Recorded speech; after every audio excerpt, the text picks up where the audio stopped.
Today is January 25th. Welcome to Big Book Daily. My name is Rob. I am an alcoholic. It is a thrill, honor, and joy to be here with you today as we journey through the Big Book of Alcoholics Anonymous and the 12 Steps and 12 Traditions. Today at the Big Book, we're going to continue Bill's story, page 15. We are back to the 12 and 12 today. We'll be reading Step 3, page 37.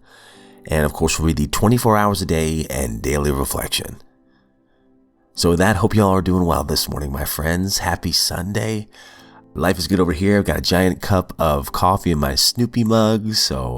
And I'm sober. So yeah, I'll count this morning as a win. So let's get to the good stuff.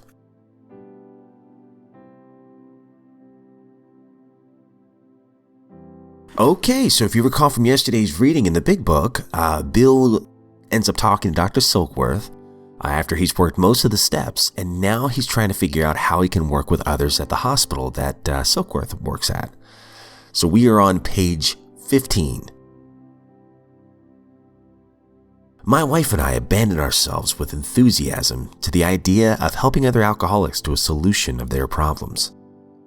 It was fortunate, for my old business associates remained skeptical for a year and a half, during which I found little work. I was not too well at the time, and I was plagued by waves of self-pity and resentment. This sometimes nearly drove me back to drink, but I soon found that when all other measures failed, work with another alcoholic would save the day. Many times I have gone to my old hospital in despair. On talking to a man there, I'd be amazingly lifted up and set on my feet. It is a design for living that works in rough going. We commenced to make many fast friends, and a fellowship has grown up among us, of which it is a wonderful thing to feel a part. The joy of living we really have, even under pressure and difficulty. I've seen hundreds of families set their feet in the path that really goes somewhere. Have seen the most impossible domestic situations righted. Feuds and bitterness of all sorts wiped out. I've seen men come out of asylums and resume a vital place in the lives of their families and communities. Business and professional men have regained their standing. There is scarcely any form of trouble and misery which has not been overcome among us. In one western city and its environs, there are 1,000 of us in our families. We meet frequently so that newcomers may find the fellowship that they seek. At these informal gatherings, one may often see from 50 to 200 persons. We're growing in numbers and power.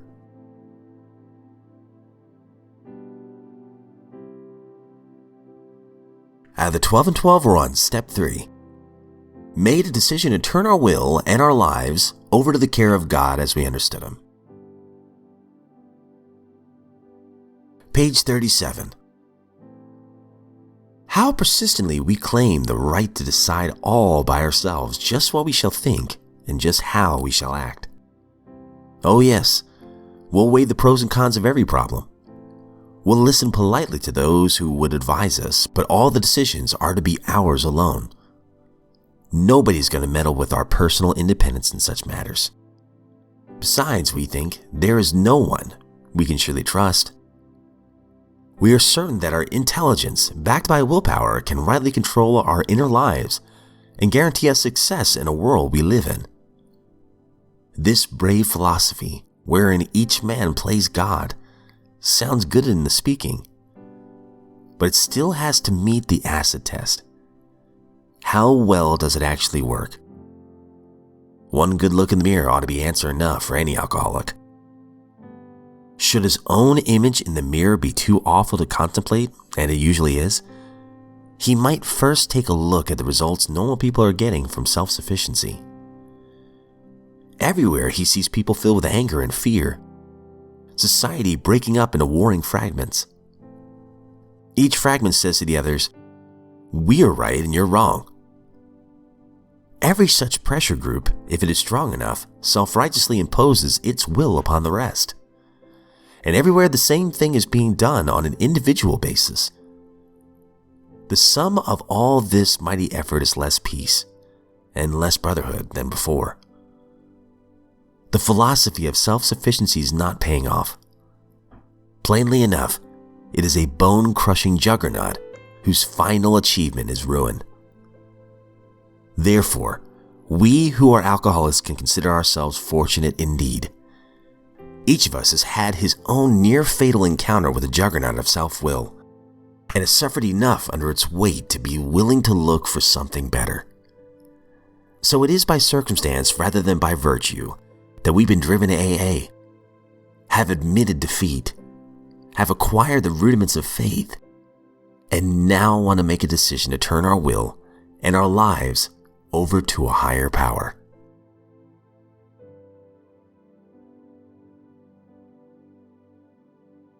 "24 hours a day, January 25th. AA thought for the day. We used to depend on drinking for a lot of things. We depended on drinking to help us enjoy things. It gave us a kick. It broke down our shyness and helped us to have a good time. We depended on drinking to help us when we felt low physically. If we had a toothache or just a hangover, we felt better after a few drinks. We depended on drinking to help us when we felt low mentally. If we had a tough day at work, or if we had a fight with our loved one, or if things just seemed against us, we felt better under the influence of alcohol. For us alcoholics, it got so that we depended on drinking for almost everything. Have I gotten over that dependence on drinking? Meditation for the day. I believe that complete surrender of my life to God is the foundation of serenity. God has prepared for us many mansions. I do not look upon that promise as referring to only the afterlife. I do not look upon this life as something to be struggled through in order to get rewards of the next life. I believe that the kingdom of God is within us, and we can enjoy eternal life here and now. Prayer for the day. I pray that I may try to do God's will. I pray that such understanding, insight, and vision shall be mine and shall make my life eternal here and now.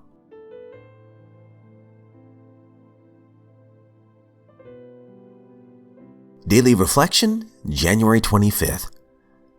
What we need, each other.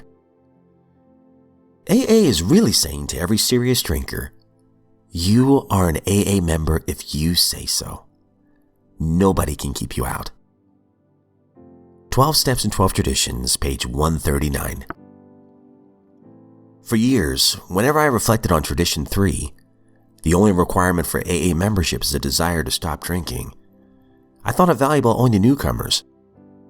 It was their guarantee that no one could bar them from AA. Today, I feel enduring gratitude for the spiritual development the tradition has brought me. I don't seek out people obviously different from myself.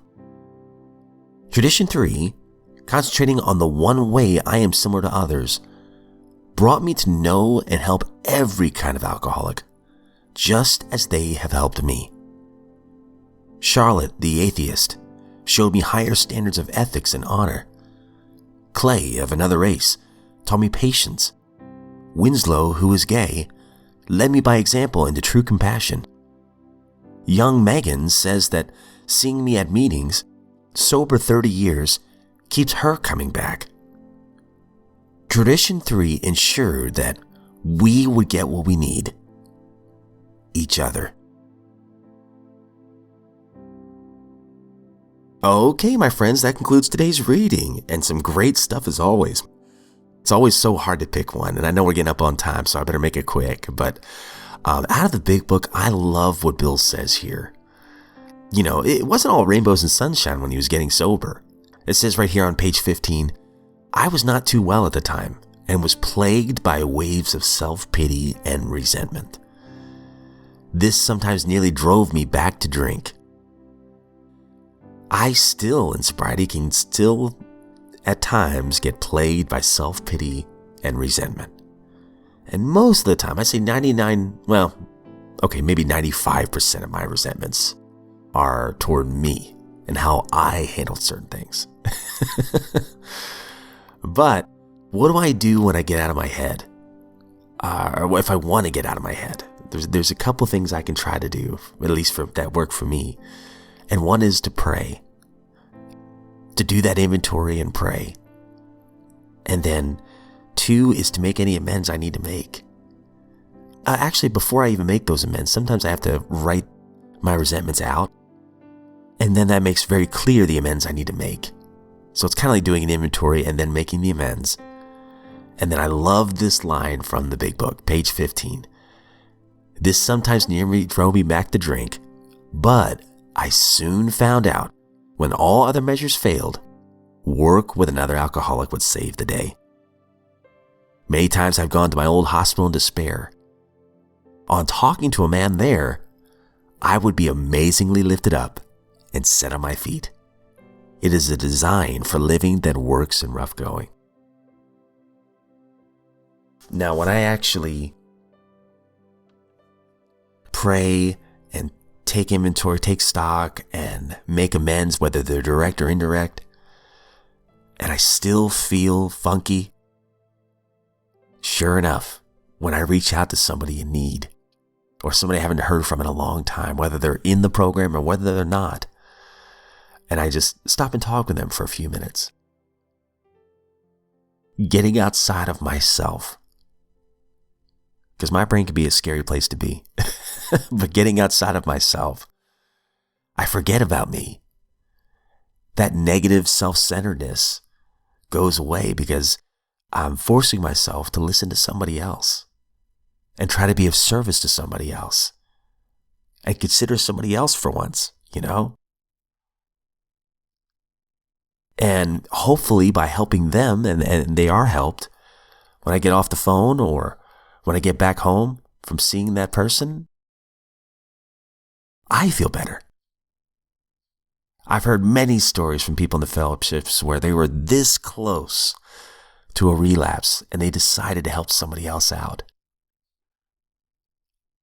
Or get out of the house and maybe go to a meeting or whatever it might be, but they're getting outside of themselves. That's the point.